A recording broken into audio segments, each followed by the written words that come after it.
All right, hello everybody, and welcome to another edition of the Cut to the Chase Sports Podcast. I'm your host Chase Shantz. Got my boy Justin Lacey in here, man. It's late as hell, but we talking about some football, man. Justin, what's going on with you? Man, I'm not gonna lie, man. As a Bengals fan, I'm really feeling very joyful for the Lions fans right now because I Yes, know exactly how they feeling to get that playoff monkey off their back, to do it at home.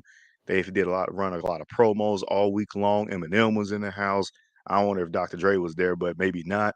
Barry man. Sanders, Calvin Johnson, all of this stuff, all the stars rolled out for this Lions home playoff game. And with the Cowboys even losing again today, the Lions are going to be getting another bonus home playoff game.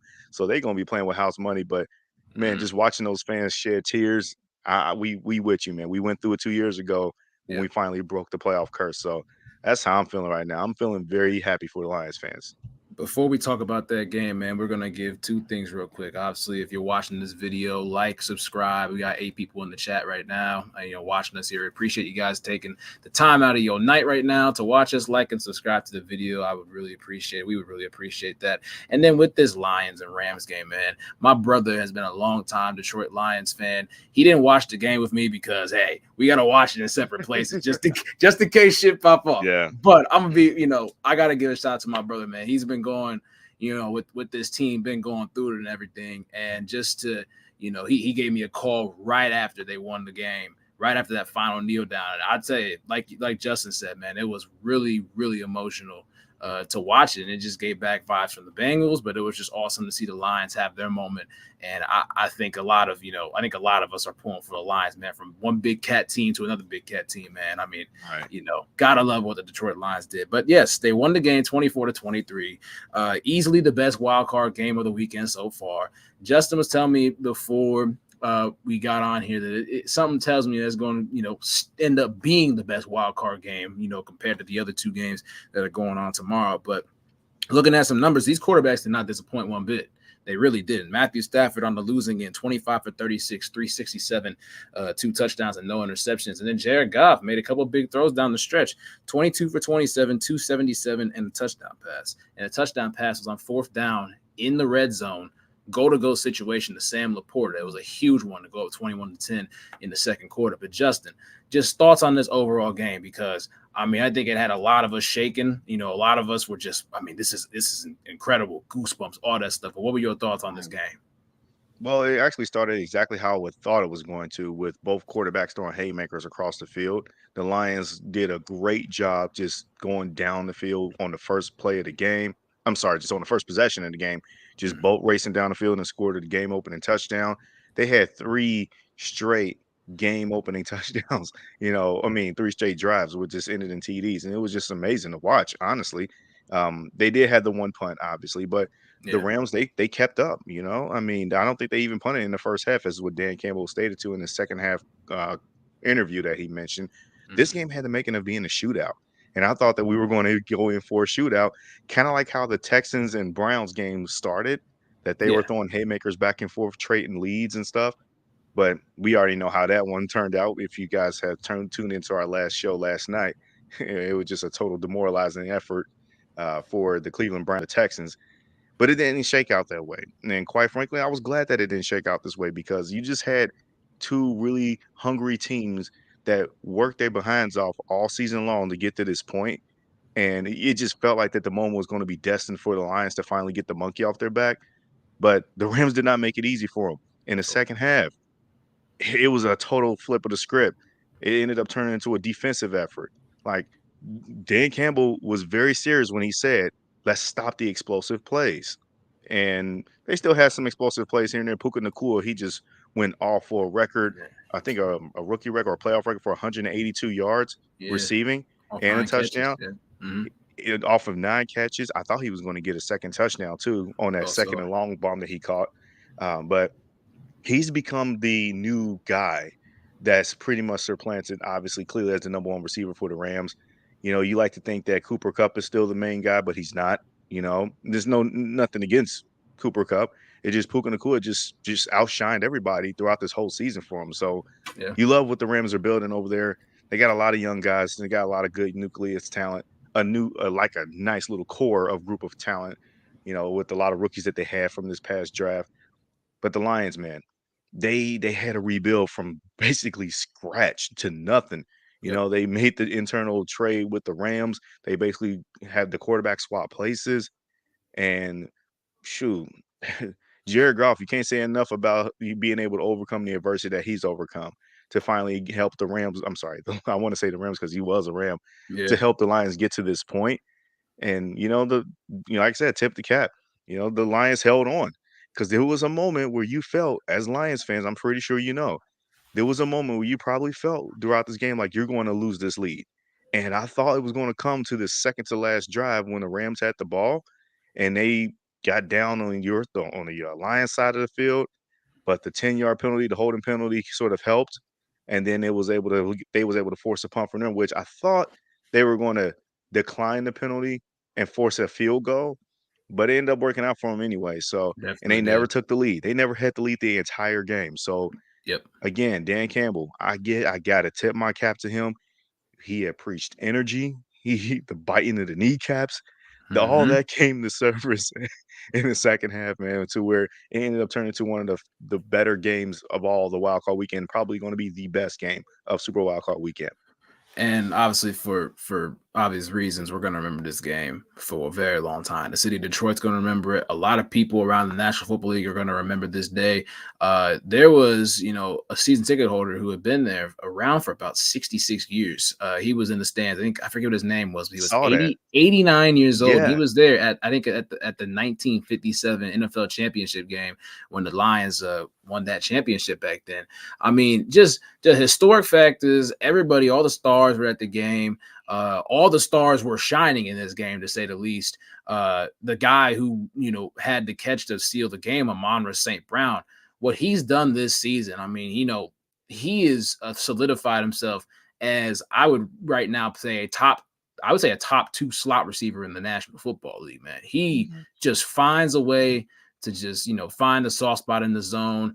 Very sure-handed receiver. He can get yak after the catch. I mean, just he's been fantastic this season, to say the least. And then on the Rams side of things, I agree with you, Justin. I think, Cooper Kupp still, even when Cooper Kupp's playing in the regular season, man, when he came back, he was still, doing pretty well. I mean, he was still getting his targets. He was still, putting up some production and stuff.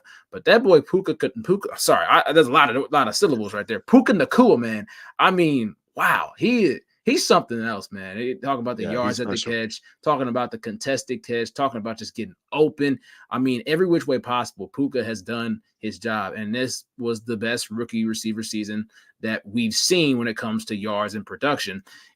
It would have been Jamar Chase if they would have won a Super Bowl in 2021, but I don't want to revisit down that rabbit hole, all that stuff. But that also helps that the Lions beat the Rams. We ain't going to be able to avenge a Super Bowl loss. I'll stop talking about the Bengals right now. Keep it focused to the Lions or the Big Cat family.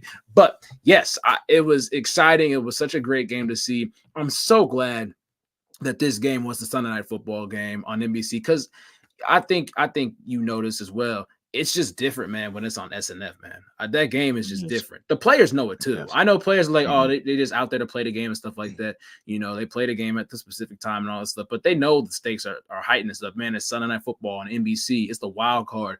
It's, Matt Stafford coming back home. When Matt Stafford's running out onto the field, you hear all the boos. And people are like, oh, the Lions should be booing him for all this stuff.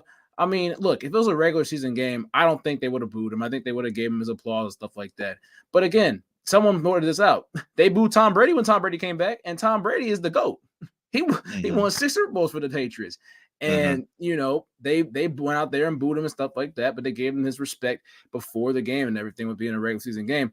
Man, it's a playoff game. And these Detroit Lions were hungry. They didn't care who it was on the other side of the field. They saw Matt Stafford, and they was like, oh, we really need to get this win. We need this right now. And Jared Goff, I mean, again, you could not have taken it, not taking it personal. Okay, had to take it personal on this one, because think about it. They trade him. They get Matt Stafford to the Rams. Matt Stafford was a Super Bowl in his first year with the Rams, and that whole regard right there. And then the dude that took your team to the Super Bowl walks into your house on prime time in the playoffs, and Jared Goff said, "Man, two can play that game. Let's get it." And Jared Goff got it enough. So both quarterbacks, man, just in this Freaky Friday scenario where they swap two lives on two different sides of the United States of America, those quarterbacks, man, props to them.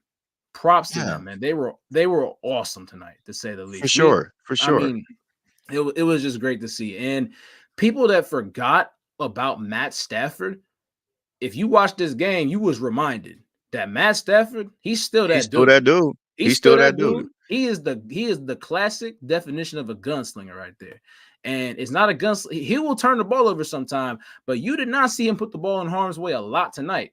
And when you see a locked in Matt Stafford, it's going to be a tough out every single time. But when you see a calm, confident, composed Jared Goff, I mean, whoever the Lions play next week, if Jared Goff playing like that, it's going to be tough. It's going to be a It tough is. out for the Detroit Lions. It is going to be. It's going to be tough for. It's going to be a tough for either if it's going to be the Bucks or the Eagles, whoever's coming out of that game alive. Yeah. Detroit ain't playing around. They got a second home game. They're playing with house money. But to talking about Matthew Stafford, look, I get it. The boos, again, that wasn't really much per se about how much they did not like that Matthew Stafford requested a trade out of Detroit. And look, at Yeah. the time when that happened, you supported him because Yep. he gave 12 years to the organization. Mhm. Obviously, it sucked that he couldn't accomplish what he wanted to while he was there. He's shown immense gratitude for everything Detroit has given him as well, too. He got a chance to play Yep. with Megatron, one of the greatest receivers ever do it. In Mhm. some people's eyes, the best receiver to ever do it. And Matt Stafford just had a great career there. It just didn't end how he wanted to, and Yep. unfortunately, he just had a lot to overcome being in that particular organization, having to go against the tough teams like Detroit. I'm sorry, like the Green Bay Packers with Aaron Rodgers. He really didn't get the good end of the stick when he was drafted there. Yep. So you understood why they had to mutually just agree to let's go ahead and move on.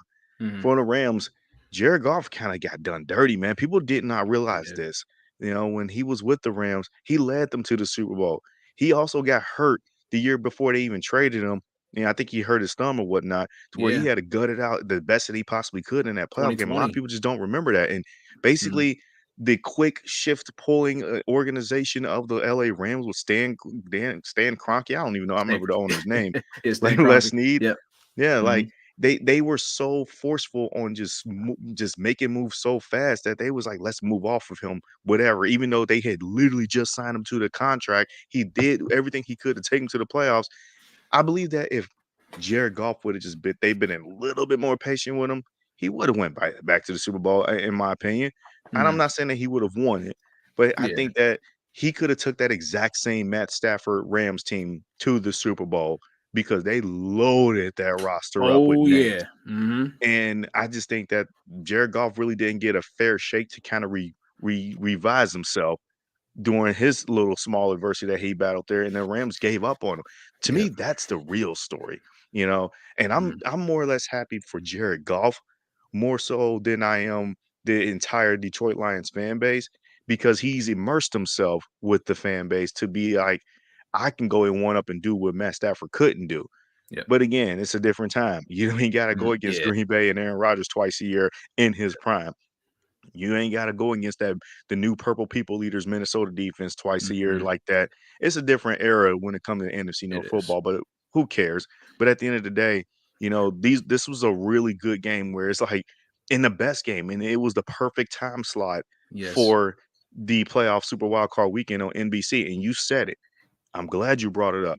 As much as I get so annoyed with media agenda, when it comes to Sunday Night Football, man, even in the playoffs, it just feels different. It does. Last year, the Bengals and the Ravens, we played our home game on Sunday Night Football.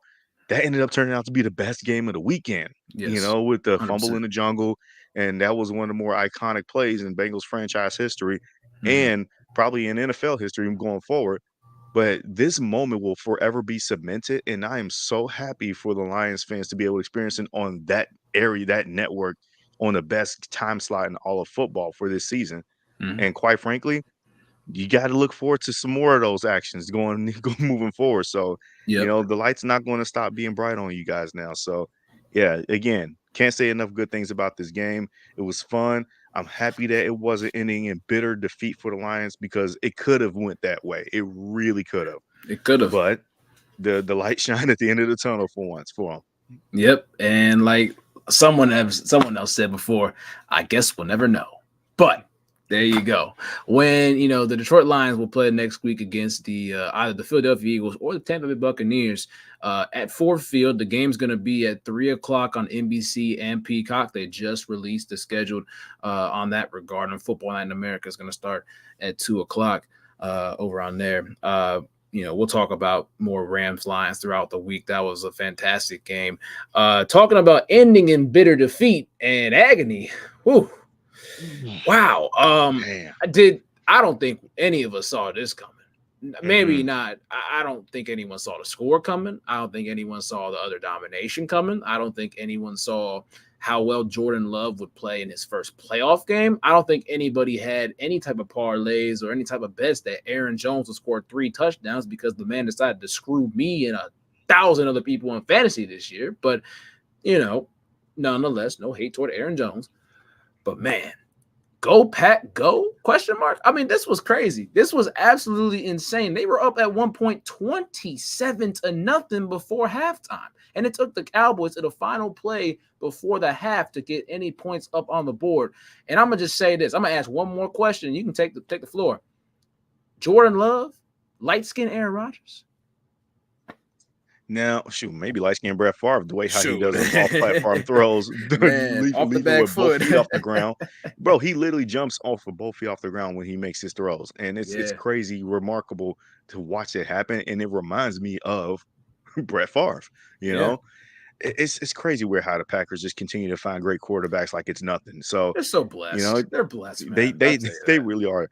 Yeah. We as Bengals fans, we always talk about how lucky the Steelers are and how their brand just usually just kind of keep them afloat on a lot of things. Mhm. Well, the Green Bay Packers are one of those organizations too, to Yeah. where their brand just sort of just keep them afloat. They're not a rich organization as far as like they spend a lot of money or anything like that, but they Mhm. have a lot of history. They Yep. are one of the storied franchises. Their first original team from Vince Lombardi. They won the first NFL Super Bowl. Uh, and then obviously we talk ad nauseum about their quarterback play, Yeah. but I can't say that I didn't see that. A lot of people didn't see this coming. There's a few people that I saw based off my Twitter handle and my Twitter feed and things like that that I feel like they did, Mhm. predict a Packers upset. Yeah. Not a lot of people, but a few. I was not one of those people. You Me got a neither. 2 seed team with the Dallas Cowboys just rolling in red hot, feeling like that this is probably going to be the year that they're going to make it to the NFC Championship game. And I thought that that was going to be the case. Yep. You got the Green Bay Packers, a young upstart team, the youngest team in the NFL, starting rookie. He's not a rookie, but he played like it. Jordan Love, Yeah. his first First year year starter. starting. They got a ton of young team first and second year players all over the roster. Not a Yep. lot of NFL experience, not a lot of veteran experience at that. You didn't think that they had much for them. This was just like, look, I'm glad that we made it kind of game for them. Like, Yeah. but it's just one of those things where you got 2 storied franchises, and it just felt like that fluky things can happen when Mhm. you have a team that can get as fortunate as the Green Bay Packers have been Yep. finding guys like Jordan Love. And I did not see this coming. And this was a very, very depressing game if you're a Dallas Cowboy fan. Do not look at the final score and think that it was a haymaker shootout. No, this game was never close. There was a little bit of a scare tactic there in the very end to where the Green Bay Packers pulled their starters, and Yeah. then next thing you know, they had to put their starters back in Mhm. to prevent for another comeback to happen because they did sweat their palms just a tad bit there. A But little bit. in reality was the Cowboys were never going to be able to come back and win this game. They dug themselves in way too much of a hole. Dak Prescott threw how many picks again? Two. I believe two. One of them was a pick. One of them was a pick six. That just took But the air credit out of the stadium. but Yeah. credit to Green Bay's defense, though. The defense of the Packers was not good all year long. They Mhm. let up a lot of explosive plays here and there, but it was explosive plays because there were a lot of young guys there, and there were some injuries. But they always knew that they had a good potential defensive front. They Mhm. always were pretty good in the secondary. Carrington, Valentine, and Ballentine, along with Jair Alexander. Yep. Those are guys that can take over a game if they need to get big stops. They don't mind covering your number one receiver. CeeDee No bit. Lamb, he did have some nice catches in the second half, but they really didn't go near him in the first half, and they had to basically force him the ball, and the Packers knew that. So they were able to play to their strengths, and then a busted coverage on the Packers. I'm sorry, on the Cowboys defense. I think that's the main story of the line of this game is how awful it felt like the Cowboys defense and the Packers defense switched places. Like the Cowboys another defense, we another talked Freaky Friday, man. Shoot, it's just a another lot of freaky Freaky Friday on Friday. a Sunday, man. That's crazy. Dude, it's weird on playoff football, man. And I'm Yes, trying to keep my man. voice Yeah, down because I know it's late and I got people that's I feel deep, you. I but feel you. it is Yeah, so crazy weird how playoff weekend weird stuff happens. And this was another one of those like, huh? Again? Man, the Cowboys defense was absolutely demoralizing today. They were brutally bad. The yeah, busted coverages in the secondary, you let Luke Musgrave catch a wide open pass that if he just had one person there next to him while he was attempting that catch, it probably would have fell incomplete or at least tackled right there.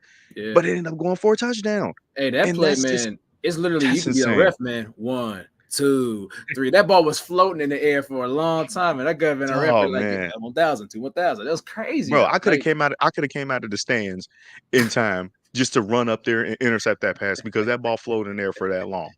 shit, hold the popcorn in one hand and coming up the other hand. Shoot, I'm gonna take this ball too.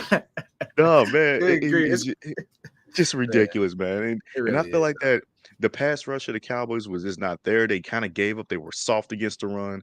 It just the Cowboys deserved to lose this game Yeah. by a mile. They deserved it. And it was terrible. And it sucks because like the reason they ruined my parlay too.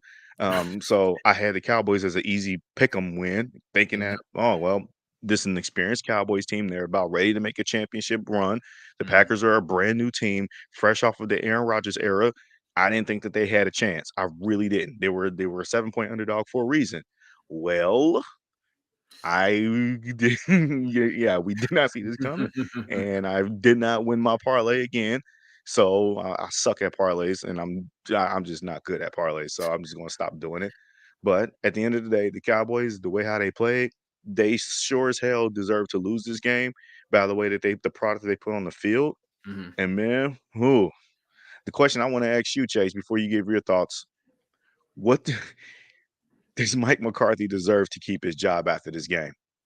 Well, going from one coach to another real quick before I answer that question, I should have Sure. known that the Packers were going to win this game. Or my pastor come out talking about Vince Lombardi Mhm. talking. He came out in the sermon today and was like, Vince Lombardi talking about going back to the basics. And I should have been like, man, I should pick the Packers in this game. My pastor told Mhm. me what to do. But should Mike McCarthy keep his job? Hell nah, bro. I'm gonna tell you this. All right, his record over the course of the last 3 years is 36-15. All right, that's sweet. But again, when you are the Dallas Cowboys, all eyes are on you. You are America's team. You are 1-3 in the postseason with all that talent possible on that roster. And this is the big thing though. There are so many big names and up and coming guys that are in the coaching flux right now that are being interviewed for head coaches. There are a lot of people out there, and one person to Mhm. keep an eye on right now is the man Bill Belichick. I don't know why. I'm just saying it's not every single day that Bill Belichick is out on the block, though. Am I saying that he's the first person that the Cowboys should, replace Mike McCarthy with if he gets fired? I'm not saying that, but it's not every single day that you have all of these great coaches out there on the market and you're looking at your team and you're like, Mike McCarthy was the play caller this year. And he didn't do a bad job for what it was worth over the regular season. But when it comes down to the postseason and you got to buckle down and you got to man up and you got to make some plays and make some calls, I say most of the majority of this is on Mike McCarthy. And I think that he is going to lose his job. Do I think he should lose his Mhm. job?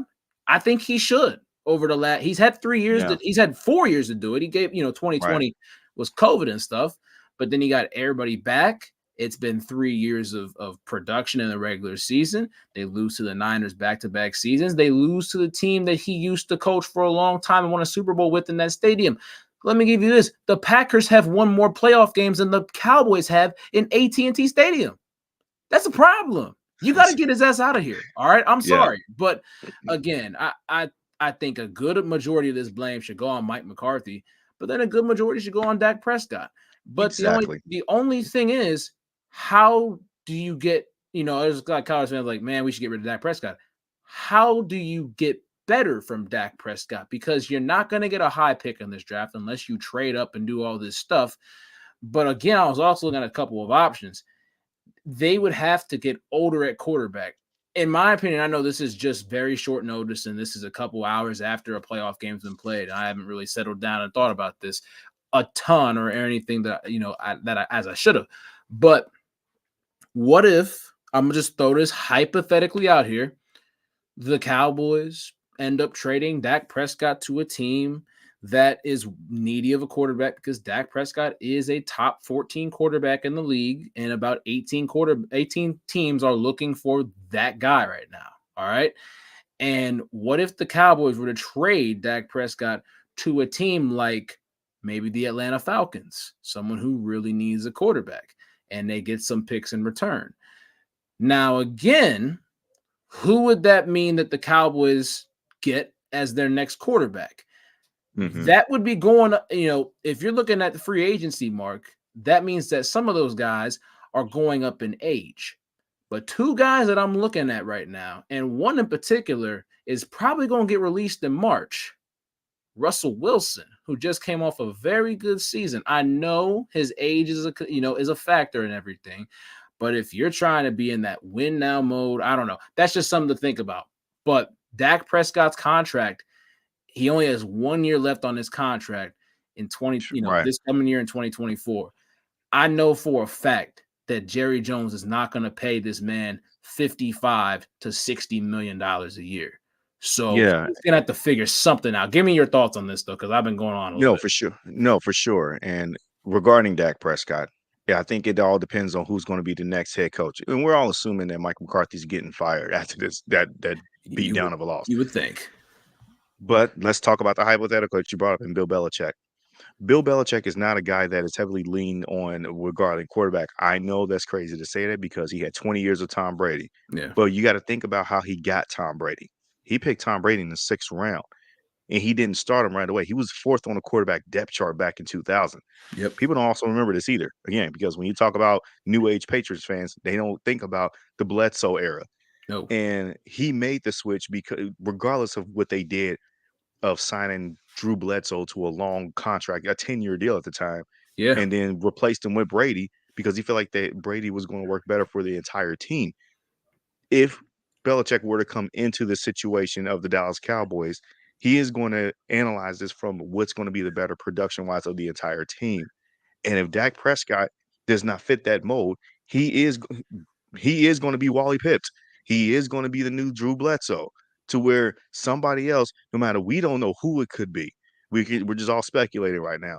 Yep. But I think largely Dak Prescott's decision on him is dependent upon who is going to be the next head coach if Mike McCarthy is going to get fired.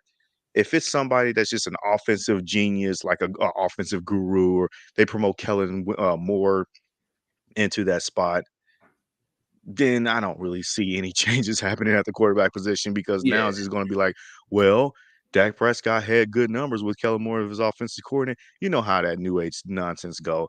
Yep. But they're just going to have a lot of decisions to make, man. I mean, I'm agreeing with you, though. I do not think that you cannot look at the situation and not give Dak Prescott some of the blame. You know, as much as you want to point the finger and fry up Mike McCarthy, he ain't the one throwing those interceptions. Dak Prescott came off of an MVP caliber season to the point where people thought he was going to win an MVP before getting the ass whooped by the Buffalo Bills. And I think that's what kind of just wiped the floor with that conversation from there. But then you follow that up later on down the road in your first round playoff game at home with a 2 seed. A 2 seed has not lost to a 7 seed since they've started the new format. You're the first one to lose this. Somebody got to go. Someone's getting fired. Somebody got to go with this. Like that has not happened yet in this recent history. And you're the first one now. You're the first culprit of it. Yep. We'll see what happens with Buffalo and Pittsburgh, but we'll talk about that another time. But this is awful. This is really awful. Is. It really is. Yeah. And, I want to look at these quarterback stats real quick. I know stats aren't the main thing because you look at Dak's numbers, just like 41 for 60, 403, 3 touchdowns, 2 interceptions, got sacked 4 times, an 89 pass rating, and a 43 quarterback rating, and averaged 6.7 yards an attempt. On the other hand, Jordan Love averaged 13 yards an attempt, over double the yards per attempt that Dak Prescott had. 16 for 21, 272, 3 touchdowns, no interceptions. So on quarterback rating, it's a scale of 0 to 100. Jordan Love was a 99.3, which is incredible. I like that. And then on the passer rating, it's a scale from 0 to 158.3. He was a 157.2. I mean, yeah. I mean, damn. He was impressive. He was very impressive. And I think that we got to talk a little bit more about him and the sheer strength of for his very first playoff appearance. He does this against that defense. Again, that Dallas Cowboys defense was not a bunch of scrubs. It ain't like Jordan Love was walking out there with a bunch of superstars down his back. Nope. Half the guys I didn't even know was playing. And I didn't know who they were. I'm still thinking that these are old guys for that Aaron Rodgers. I'm thinking that, oh, Alan Lazar going to pop up out there. Marquez Valdez-Scantlin's going to pop up. Devontae Adams. I'm still thinking that he still got those guys. I'm like, no. They got young, man. They got young out of nowhere. You got Christian Watson, who missed a bunch of games to end the season. He's back. I hardly even remember him even catching passes. And they're so heavily reliant on their 2 tight ends with Luke Musgrave, who came back from his injury, and Tucker Kraft now. And Aaron Jones, as you mentioned, he really didn't do much at all during the regular season. But one of the big keys for him is that he's always been a really good runner. And the last year when the Packers and the Cowboys played, and this wasn't even like the Packers was in their good season during Aaron Rodgers' final year, but they did beat the Dallas Cowboys, and that was because Aaron Jones was just cooking them on the ground.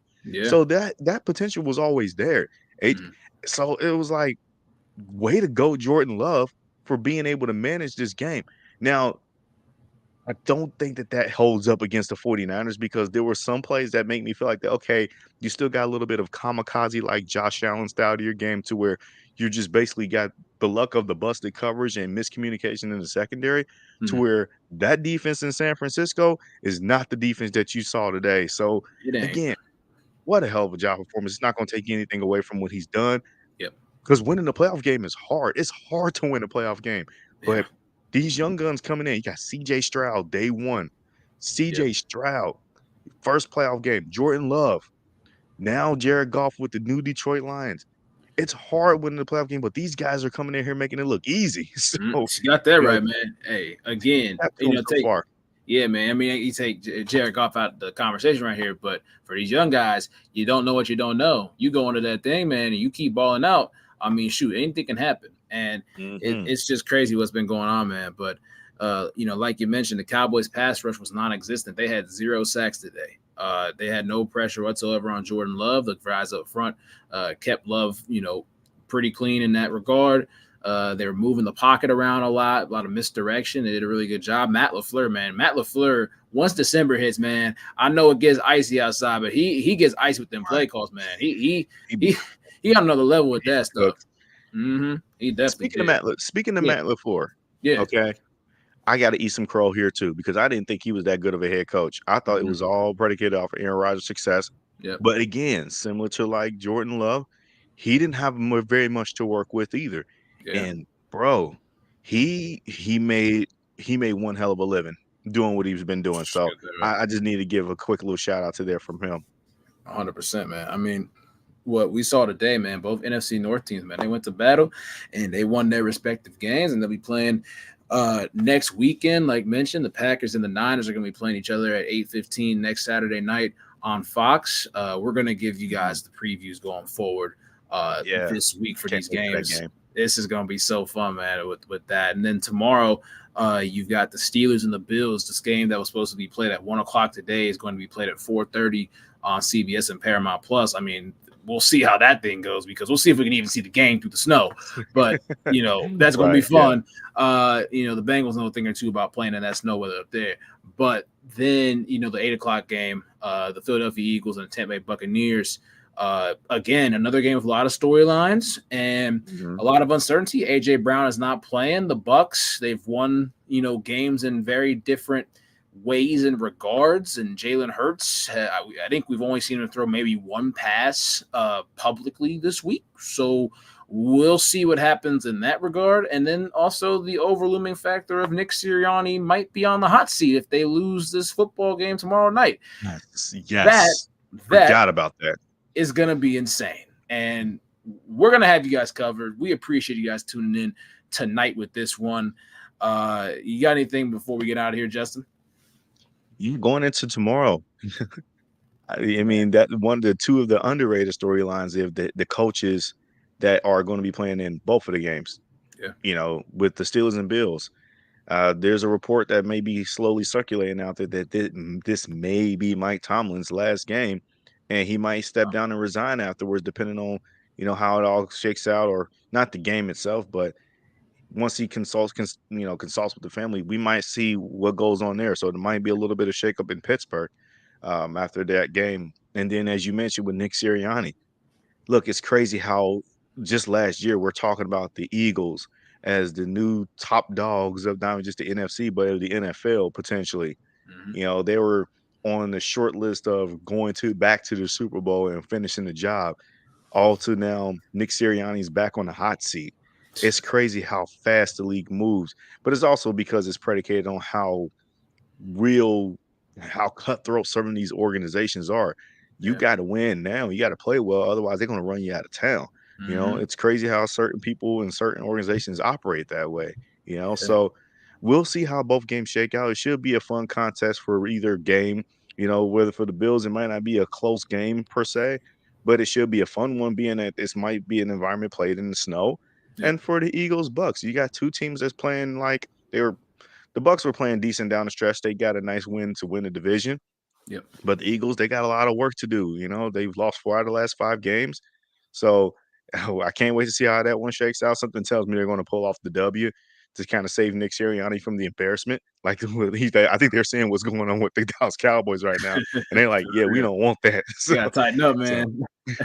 Yeah, Yes, sir. exactly. Yes, sir. But yeah, excited for it, man. But I appreciate you hopping on, man. As always, man. We got a lot of fun on this show, and if you guys have watched this far, man, give us a like, subscribe, all that good stuff, and we'll see you guys going on this week.